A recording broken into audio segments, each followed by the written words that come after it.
UP में मदरसों का पाठ्यक्रम बदलेगी योगी सरकार। उत्तर प्रदेश में योगी सरकार ने मदरसा शिक्षा में महत्वपूर्ण सुधारों की घोषणा की है, जिसके अंतर्गत मदरसों की मान्यता के लिए नए नियम शीघ्र ही लागू किए जाएंगे। इन बदलावों का मुख्य उद्देश्य मदरसा शिक्षा प्रणाली को बेहतर बनाना है। इसलिए पाठ्यक्रम में संशोधन करते हुए हिंदी, अंग्रेजी, गणित और विज्ञान जैसी आधुनिक विषयों की शिक्षा को अनिवार्य किया जाएगा, जो पहले वैकल्पिक हुआ करते थे।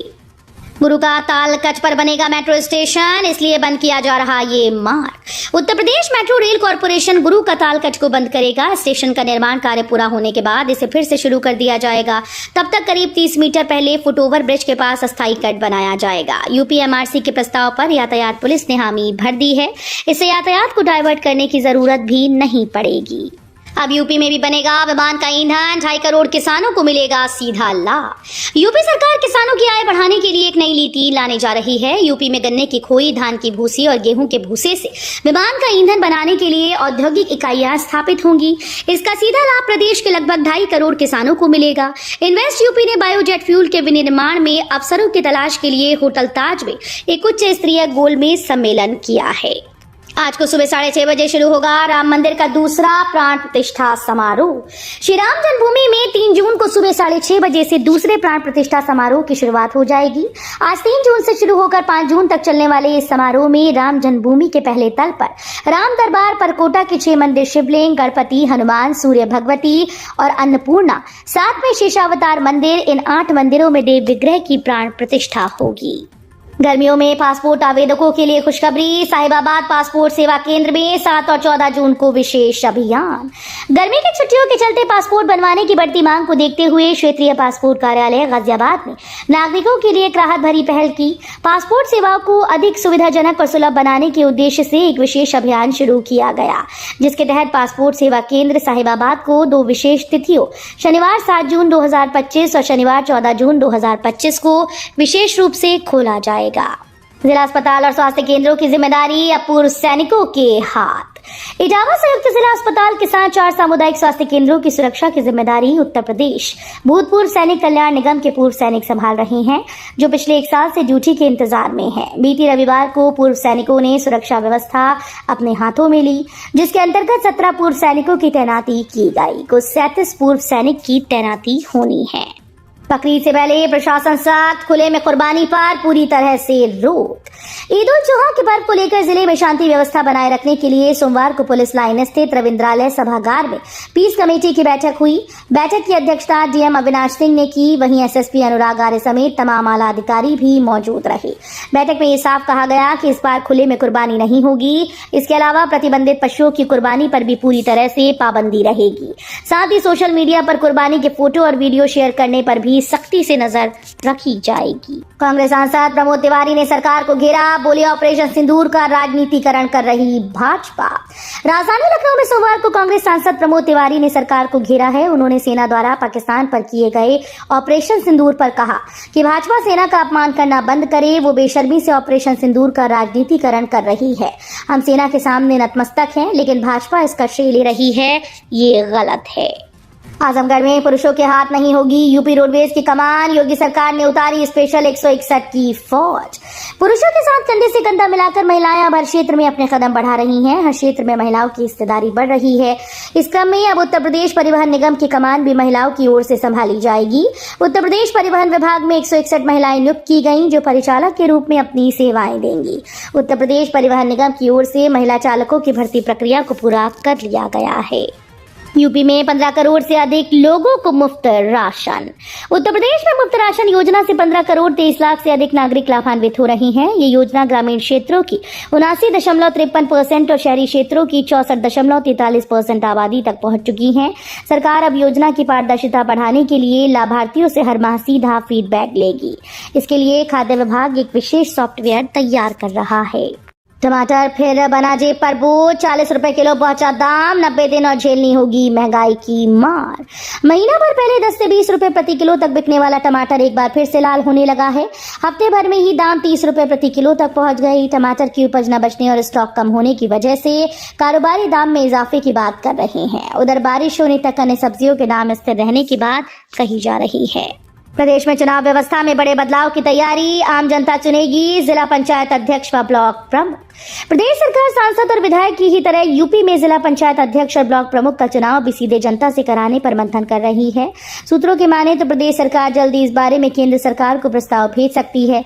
माना जा रहा है कि अगर केंद्र ने राज्य सरकार के इस प्रस्ताव पर मुहर लगा दी तो आगामी पंचायत चुनाव में इस नई चुनाव प्रक्रिया को लागू कर दिया जाएगा। टोरेंट गैस सप्लाई बंद, मुरादाबाद की 200 से ज्यादा निर्यात फैक्ट्रीज प्रभावित, ऑर्डर डिले का खतरा। मुरादाबाद में gas authority of India limited की पाइपलाइन की मरम्मत के चलते टोरेंट गैस लिमिटेड ने औद्योगिक गैस आपूर्ति अस्थायी रूप से बंद कर दी। कंपनी ने 2 जून की रात 11 बजे तक गैस सप्लाई रोकने की घोषणा की थी। इस कारण दिल्ली रोड व अन्य औद्योगिक क्षेत्रों की लगभग 200 निर्यात इकाइयों में उत्पादन कार्य बुरी तरह से प्रभावित हुआ। आज से वितरित होंगे यूपी बोर्ड के 10वीं 12वीं के अंक पत्र व प्रमाण पत्र।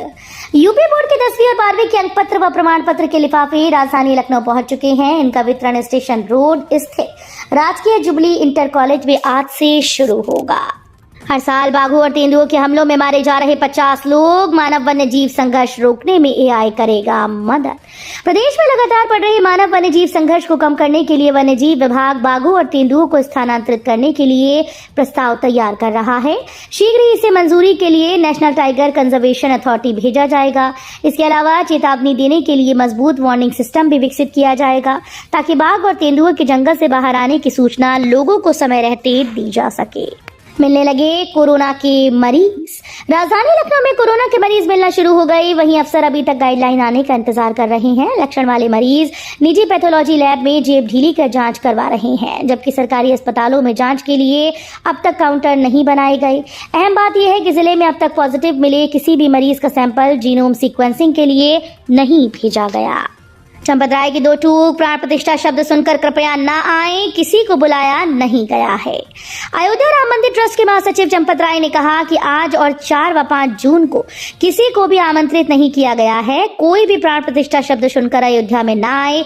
वहीं लोग अयोध्या आए जिन्हें रामलला का दर्शन करना होगा। प्राण प्रतिष्ठा की वजह से इस दौरान न आए।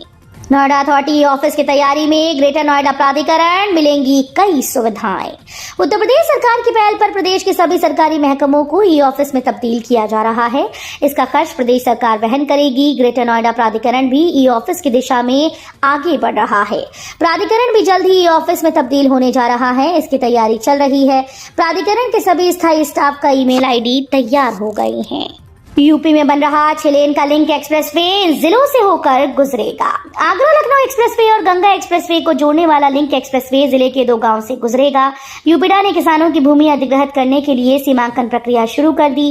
खेतों से फसलों की कटाई होते ही निर्माण कार्य शुरू कर दिया गया। इटावा के कुदरेल ताखा से 92 किलोमीटर लंबा लिंक एक्सप्रेसवे हरदोई में गंगा एक्सप्रेसवे तक जोड़ा जाएगा। यूपी में किसानों की बदलेगी किस्मत। योगी सरकार हर गांव में शुरू कर रही जैविक खेती मिशन। किसानों की आय बढ़ाने के लिए चल रहे राष्ट्रीय प्राकृतिक खेती मिशन की गति अब उत्तर प्रदेश में तेज होनी जा रही है। बुंदेलखंड में इस प्रयोग को आजमाने के बाद अब प्रदेश के सभी जिलों में इसका विस्तार किया जा रहा है। हर ग्राम पंचायत में एक क्लस्टर बनाया जाना है। मुख्यमंत्री योगी आदित्यनाथ ने चालू वित्तीय वर्ष में अधिक से अधिक क्लस्टर तैयार करने के निर्देश दिए हैं। यमुना सिटी के 29 गांव की बदलेगी सूरत। यमुना प्राधिकरण यमुना सिटी क्षेत्र के गांव में सूरत बदलने की तैयारियों में जुटा है। करीब 29 गांव में कचरा निस्तारण से लेकर पक्की सड़कें और लाइब्रेरी समेत अन्य मूलभूत सुविधाओं को विकसित करने के लिए टेंडर जारी किया गया। सीईओ अरुणवीर सिंह ने बताया कि प्राधिकरण विकास परियोजनाओं के लिए जमीन अधिग्रहण कर रहा है। जिन गाँव की जमीन ली जा रही है वहां पर विकास कार्यों की जिम्मेदारी प्राधिकरण की है। इन गाँव की हालत काफी खराब है। आईएमएस बीएचयू के गेट पर बुद्धि शुद्धि यज्ञ, छात्रों ने अस्पताल में अनियमितता का लगाया आरोप। काशी हिंदू विश्वविद्यालय में स्थित सर सुंदरलाल हॉस्पिटल में अनियमितता के विरोध में छात्रों ने आईएमएस गेट के बाहर बुद्धि शुद्धि यज्ञ किया। इस दौरान सत्यनारायण सिंह ने कहा कि काशी हिंदू विश्वविद्यालय के अंतर्गत संचालित सर सुंदरलाल चिकित्सालय न केवल विश्वविद्यालय समुदाय बल्कि समस्त पूर्वांचल व अन्य राज्यों की लाखों आर्थिक रूप से कमजोर और जरूरतमंद नागरिकों के लिए जीवन रेखा है। UP expressway industrial development authority में ड्राइवर बनने का शानदार अवसर। उत्तर प्रदेश एक्सप्रेसवे और इंडस्ट्रियल डेवलपमेंट अथॉरिटी में ड्राइवर बनने का शानदार अवसर है। अगर आप बिना परीक्षा ड्राइवर बनना चाहते हैं तो आप सभी के लिए यूपीडा की तरफ से ड्राइवर पद के लिए नोटिफिकेशन लखनऊ और गोरखपुर जनपद के लिए जारी किया गया। यूपीडा में कुल 13 ड्राइवर के लिए नोटिफिकेशन जारी किया, जिसमें से गोरखपुर के लिए 9 और लखनऊ में 4 पोस्ट शामिल हैं। खिताबी जंग के लिए तैयार श्रेयस अय्यर और रजत पाटीदार। अहमदाबाद के मैदान पर मिलेगा नया चैंपियन।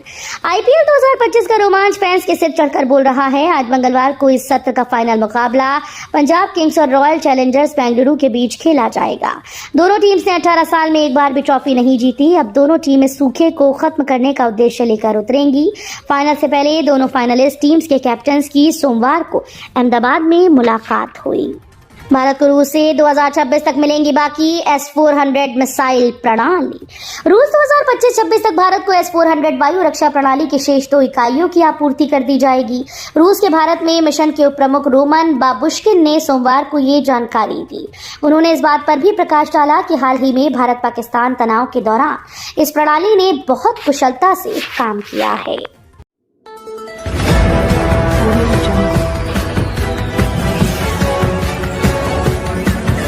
Audio